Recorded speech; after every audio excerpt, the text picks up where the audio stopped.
ದಕ್ಷಿಣ ಕನ್ನಡ ಜಿಲ್ಲೆಯನ್ನು ಬೆಚ್ಚಿ ಬೀಳಿಸಿದಂತಹ ಘಟನೆ ನಡೆದದ್ದು ಸುಮಾರು 10 ವರ್ಷಗಳ ಹಿಂದೆ. 2015 ಅಕ್ಟೋಬರ್ 9ರಂದು ಮುಂಜಾನೆ 6:30 ವೇಳೆಗೆ ಮೂಡಬಿದ್ರಿ ಪೇಟೆ ಜನಜೀವನಕ್ಕೆ ತೆರೆದುಕೊಳ್ಳುತ್ತಿತ್ತು. ಮೂಡಬಿದ್ರೆ ಬಸ್ ಸ್ಟ್ಯಾಂಡಿಗೆ ಹೋಗುವಂತಹ ರಸ್ತೆಯ ಪಕ್ಕದಲ್ಲಿ ಪ್ರಶಾಂತ್ ಪೂಜಾರಿ ಎನ್ನುವಂಥ ಯುವಕ ತನ್ನ ಹೂವಿನ ಅಂಗಡಿಯನ್ನು ತೆರೆದು ವ್ಯಾಪಾರಕ್ಕೆ ಅಣಿಯಾಗುತ್ತಿದ್ದ. ಪಕ್ಕದಲ್ಲಿ ಆತನ ತಂದೆಯೂ ಇದ್ದರು. ಈ ಪ್ರಶಾಂತ್ ಪೂಜಾರಿ ಬಜರಂಗ ದಳದ ಸಕ್ರಿಯ ಕಾರ್ಯಕರ್ತರಾಗಿದ್ದ. ಮೂಡಬಿದ್ರೆ ಪರಿಸರದಲ್ಲಿ ಅಕ್ರಮ ಕಸಾಯಿಖಾನೆಗಳಿತ್ತು. ಆ ಕಸಾಯಿಖಾನೆಗಳಿಗೆ ಜಾನುವಾರುಗಳನ್ನು ಸಾಗಾಟ ಮಾಡಲಾಗುತ್ತಿತ್ತು. ಗಂಟಾಲ್ಕಟ್ಟೆಯಲ್ಲಿಯೂ ಕಸಾಯಿಖಾನೆ ಇತ್ತು. ಹಂಡೇಲು ಸುತ್ತುವಿನಲ್ಲೂ ಕಸಾಯಿಖಾನೆಗಳು ಇತ್ತು.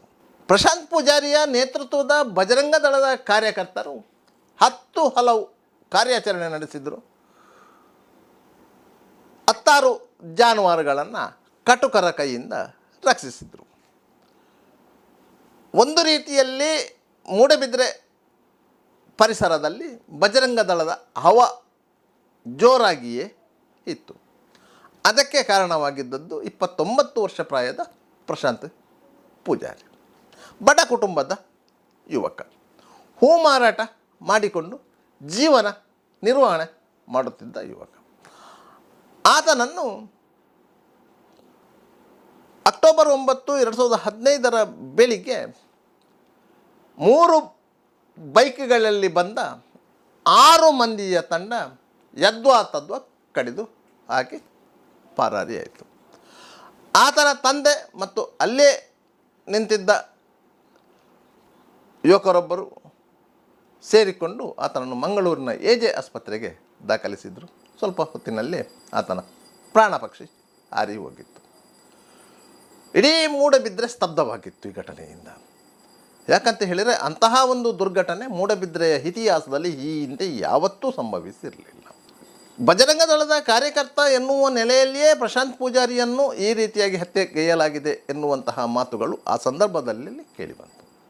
ತಕ್ಷಣ ಪೊಲೀಸರು 3 ತಂಡಗಳನ್ನು ರಚಿಸಿ ಆರೋಪಿಗಳ ಪತ್ತೆಗೆ ಶ್ರಮವಹಿಸಿದರು. ಸುಮಾರು 10 ಮಂದಿ ಆರೋಪಿಗಳನ್ನು ಪೊಲೀಸರು ಬಂಧಿಸಿದ್ದಾರೆ. ಪೊಲೀಸರು ಆರೋಪಿಗಳನ್ನು ಬಂಧಿಸಿ ಆರೋಪ ಪಟ್ಟಿ ಸಲ್ಲಿಸಿ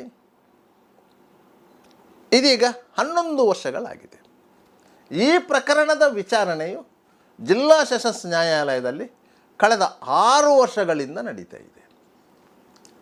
ಆದರೂ ಆ ಪ್ರಕರಣದ ವಿಚಾರಣೆ ಮುಗಿದಿಲ್ಲ.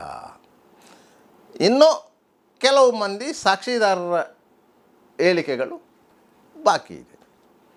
ಇಂತಹ ಸಂದರ್ಭದಲ್ಲಿ ರಾಜ್ಯ ಹೈಕೋರ್ಟ್ ಮಧ್ಯ ಪ್ರವೇಶಿಸಿದೆ. ಮುಂದಿನ 9 ತಿಂಗಳ ಒಳಗೆ ಈ ಪ್ರಕರಣದ ವಿಚಾರಣೆಯನ್ನು ಪೂರ್ಣಗೊಳಿಸಿ ತೀರ್ಪು ನೀಡಬೇಕು ಎನ್ನುವಂಥ ಆದೇಶವನ್ನು ಜಿಲ್ಲಾ ಸತ್ರ ನ್ಯಾಯಾಲಯಕ್ಕೆ ಹೊರಡಿಸಿದೆ. ಆದ್ದರಿಂದಾಗಿ ಆ ಪ್ರಕರಣದ ವಿಚಾರಣೆ ಶೀಘ್ರಗತಿಯಲ್ಲಿ ಆಗಬಹುದು. ಈ ಪ್ರಕರಣದಲ್ಲಿ ಆರೋಪಿಯಾಗಿದ್ದಂತಹ ಮುಸ್ತಫಾ ಕಾವೂರು ಎಂಬಾತನನ್ನು 2016 ನವೆಂಬರ್ ತಿಂಗಳಲ್ಲಿ ಕಿರಣ್ ಶೆಟ್ಟಿ ಮತ್ತು ಇತರರು ಮೈಸೂರಿನ ಜೈಲಿನಲ್ಲಿ ಚಮಚದಿಂದ ಚುಚ್ಚಿ ಕೊಲೆಗೈದಿದ್ದಾರೆ.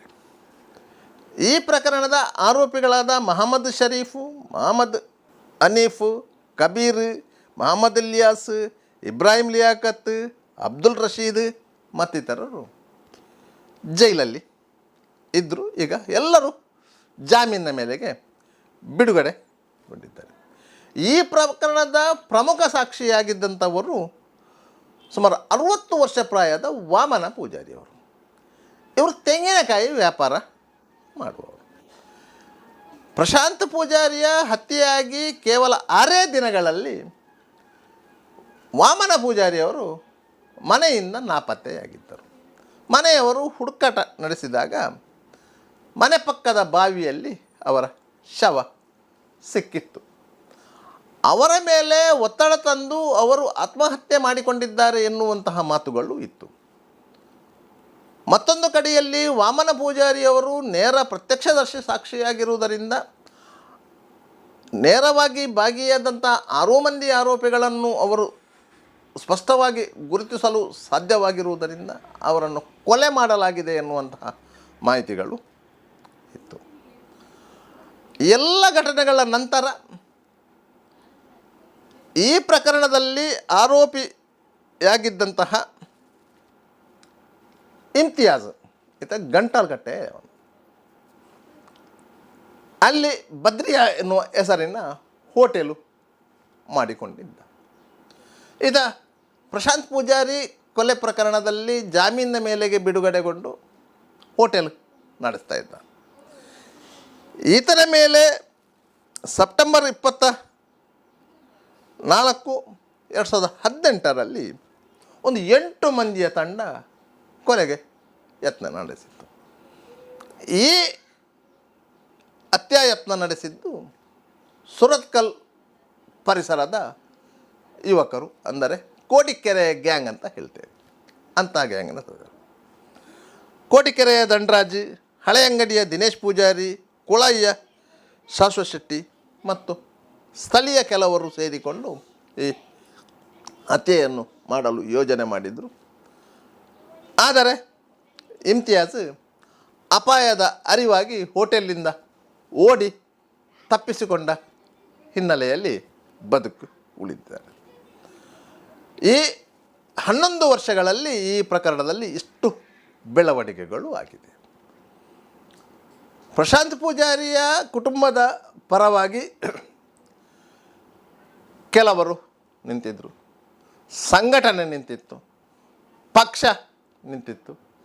ಆ ಕಾಲದಲ್ಲಿ ಮಂಗಳೂರು ಸಂಸದರಾಗಿದ್ದಂತಹ ನಳಿನ್ ಕುಮಾರ್ ಕಟೀಲ್ ಅವರು ದೊಡ್ಡ ಮಟ್ಟದಲ್ಲಿ ಪ್ರಶಾಂತ್ ಪೂಜಾರಿಯ ಸಾವಿಗೆ ನ್ಯಾಯ ದೊರಕಿಸಿಕೊಡಬೇಕು ಅಂತ ಹೇಳಿ ಹೋರಾಟ ಮಾಡಿದರು.